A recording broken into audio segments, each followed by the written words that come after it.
guys, CFTC, welcome back to another video.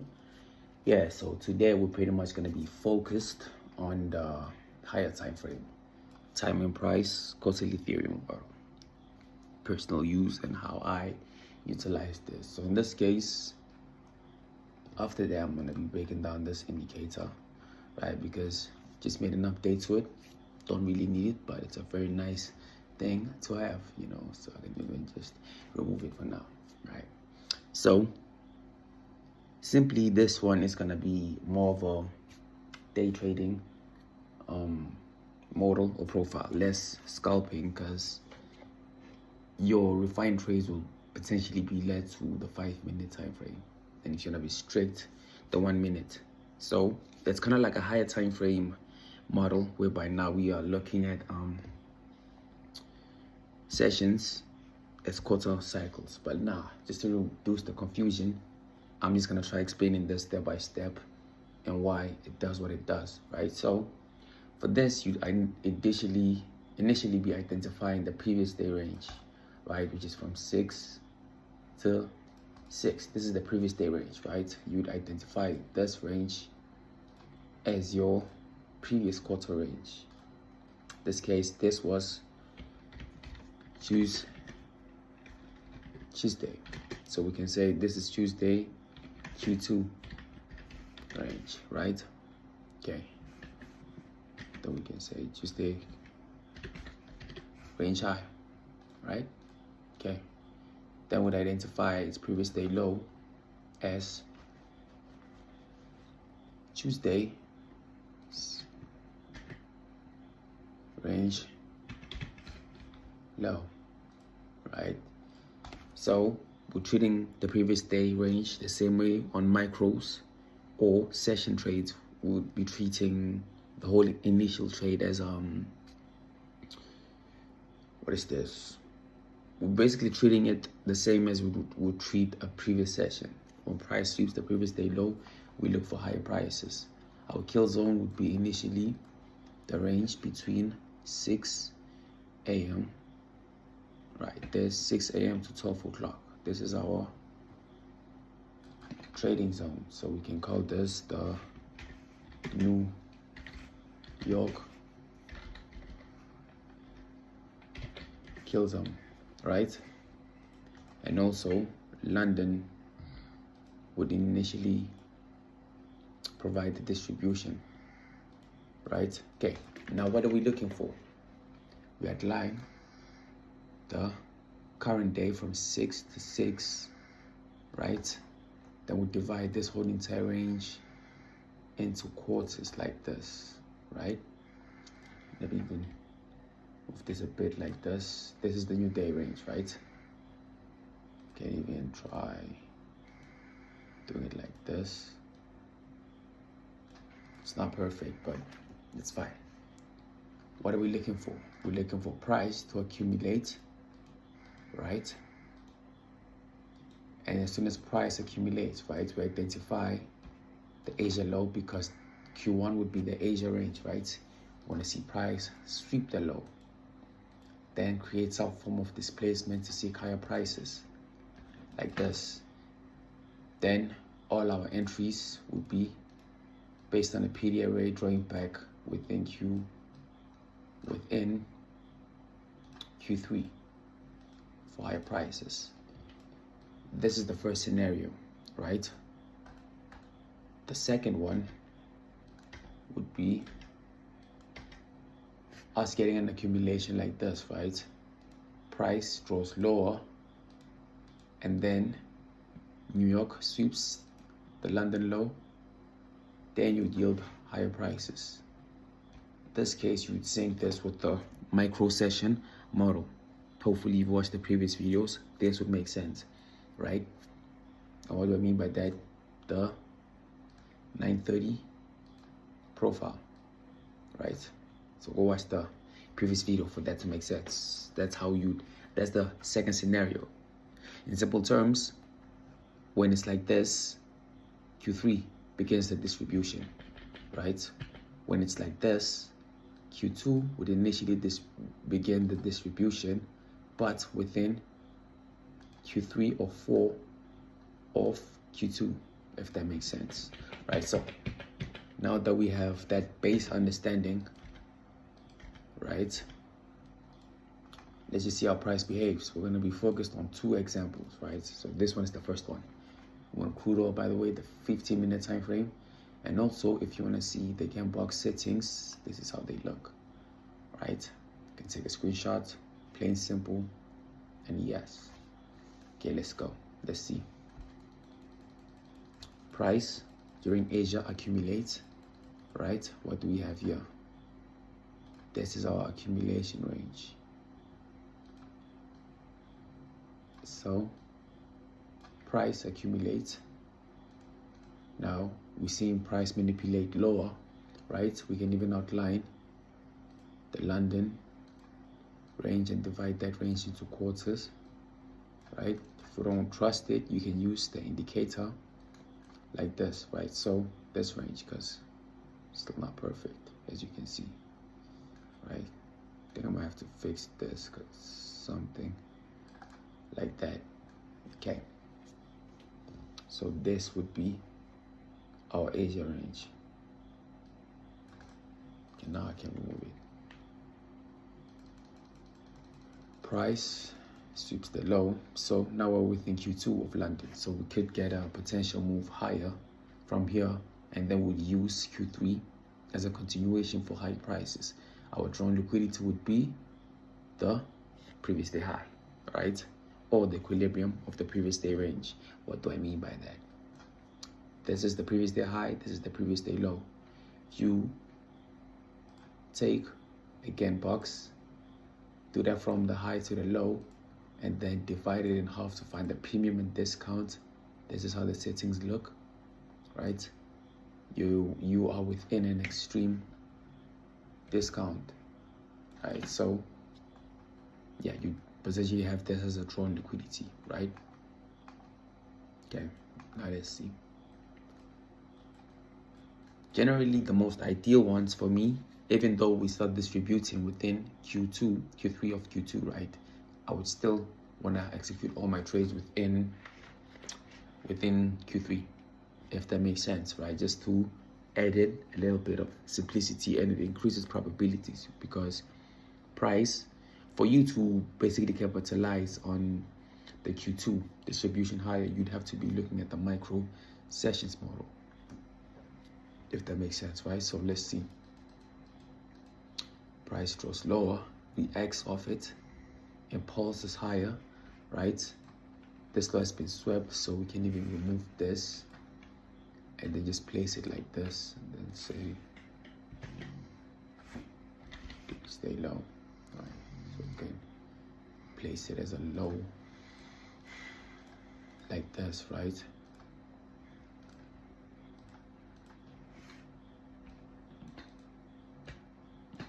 Okay, so price manipulate lower. So now you initially mark out your range accumulation.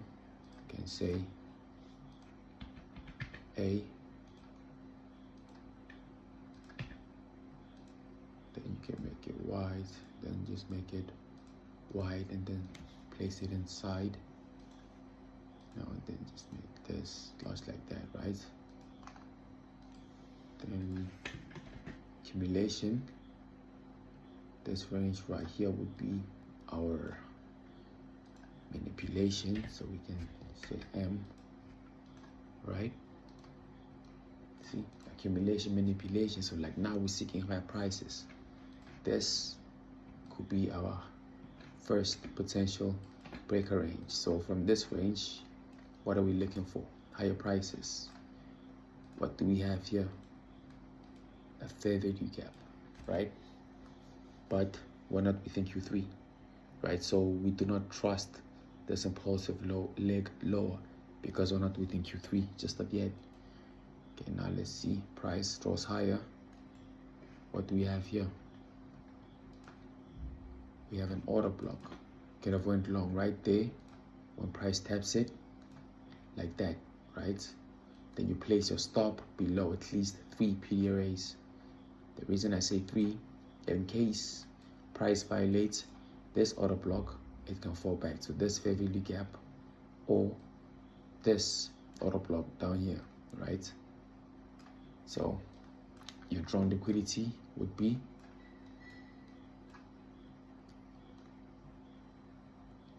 the previous day high. So now let's just see. Price draws, reacts higher. We even have this, but we have this right here. When price draws back into this fair value gap, if we are within Q3 of New York, in simple terms, you can trust this as a silver bullet entry per se, right? So when price draws back into it within this range, let's go into the 5-minute time frame and just pay attention to what's happening within this low range right here. Price draws lower, draws back higher. What is this? Creates a breaker. When price closes above the breaker, that's when you add in a long, because now you're within Q3 of Q3. I can make this dark like this. Hopefully it makes sense, right? So usually, in simple terms, the Q3 ranges are always your sweet spots, right? Damn, the lots are crazy. But yeah, it's fine. It's all for educational purposes. So we go back into the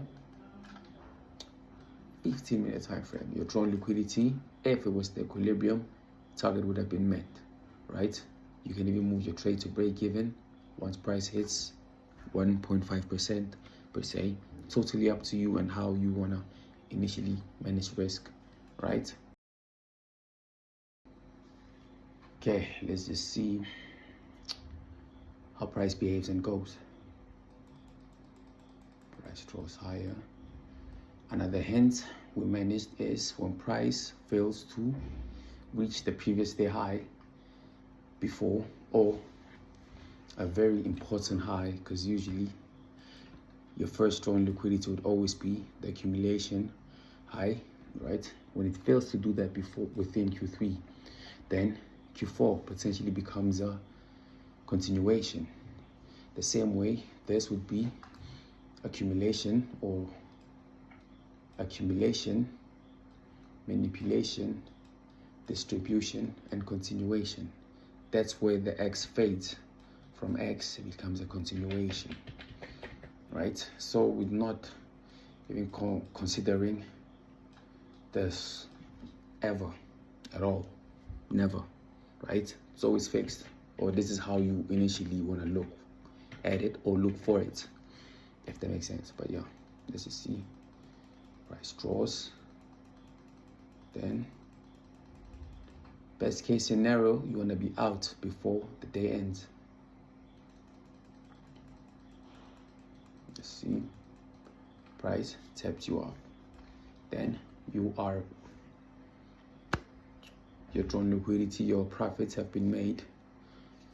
And yeah, okay, now we're gonna be going into the second example, right? Same exact thing. We outlined the previous day range from 6 begins right. 6 would begin right here. This would be our dealing range. Okay, then this would be your previous day low, and then this would be initially your previous day high. Your previous day high has been swept, right? Now you'd outline your current day range. Then if you want to confirm, you'd set it up like this.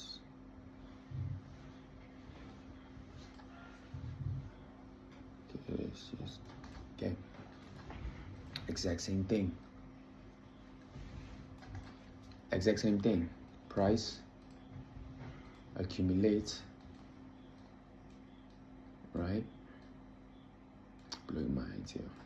Price accumulates, manipulates higher. Let's see where it closes. also we have Q3 right here. So Q3 London could have begun the distribution lower, but for us to confirm that, price needs to close below the breakout, right? Okay, let's see. Price does that, closes below. What's happening here? Price taps a fair value gap. I mean an order block. Price taps an order block, then you can initially go short, or you'd want to refine your trades. How do you do that? You go into the 5-minute time frame. You're going to see price close below a breakout. The most obvious one for me would be this one right there, this bearish candle right there. So now let's see how price books. Price closes below it, we're going short. Okay, price fails too. We have this new low right here as a potential breaker. Not this one because it's still within this range. Let's see. Price draws back, spikes you in. You can go short. Go back to the 15-minute time frame. Your stop loss, where would that be? Above the high, right? Drawn liquidity would be this range low, because that's the market maker model at minimum. Best case scenario, your drawn liquidity is the low. Or you can divide this range in half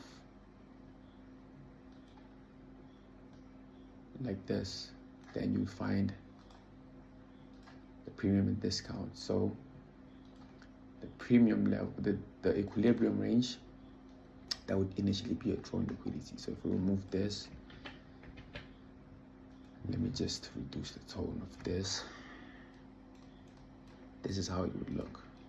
But now you're seeking lower prices. Let's see. Price continues distributing lower. This could have been your TP. You can even trail price. Then let's see. Price still books. Then let's see. Currently price is still running.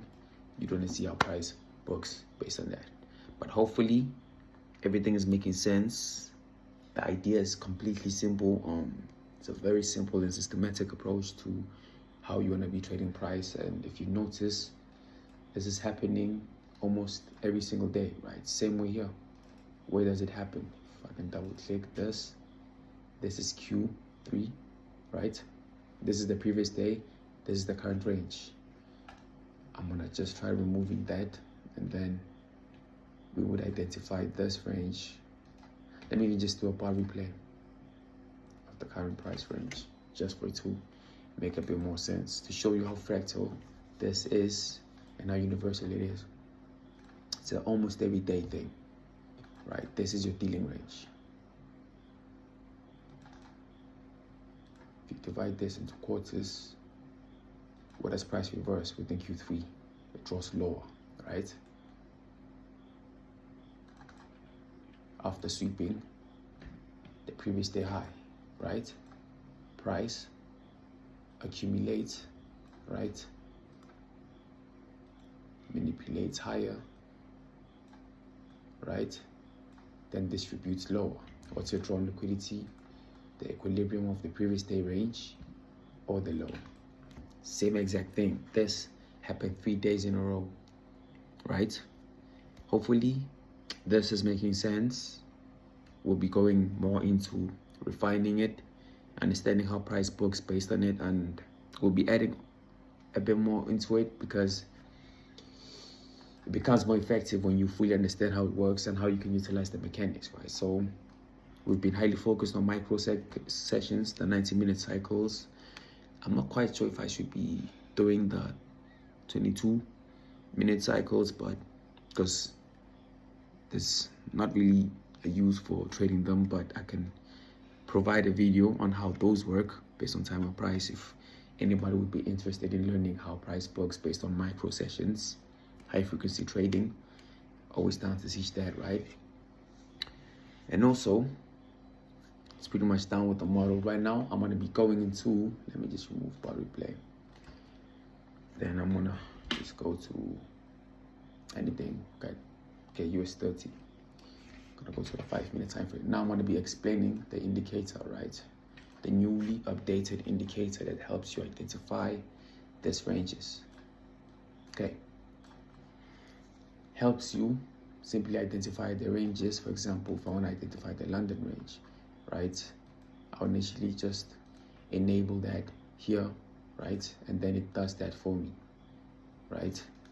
Hopefully you can see price sweeps.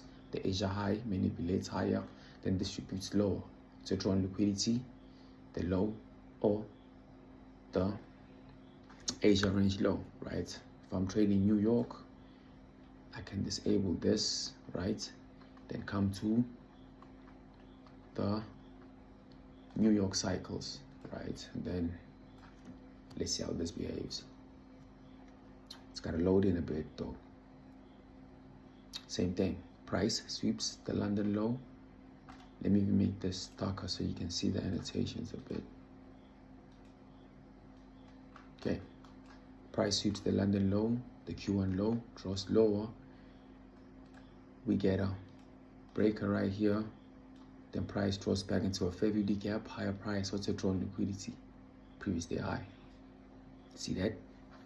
Very, very factual, right? Now, if you want to be looking at micro sessions, we can go to the 1-minute time frame.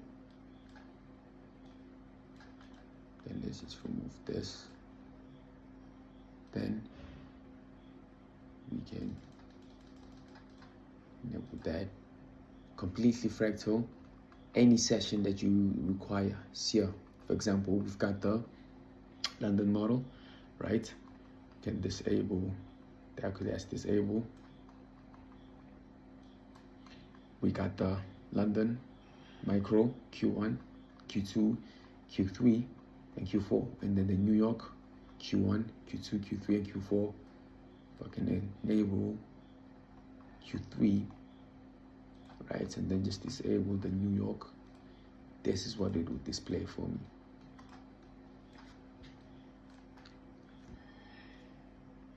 This is what it would display for me, right? Price sweeps the Q2, New York quarter low, sweeps the accumulation low, draws higher, we get displacement right here. Within Q3, price draws lower to a fair value gap right there. Seek higher prices, what's your drawn liquidity? The previous session high, the accumulation high, but it has been swept. So this high right there would have been your drawn liquidity. Gets it right there within Q, just beginning of Q4. So hopefully, if you want this indicator I provided, just hit me up on Twitter. Then I can exclusively provide it to you, because it's only for exclusive use only. I'm not gonna be making it available to the public like that or for free, right? But it's something that's really nice to have. I repeat, you do not really need it. It's just nice to have, and it increases workflow, right? But yeah, hopefully you found this video insightful, helpful, and if you got any questions, just be sure to hit me up. And yeah, man, I'm always down to assist and help out wherever I can. You know, hope everybody stays safe and have a good day.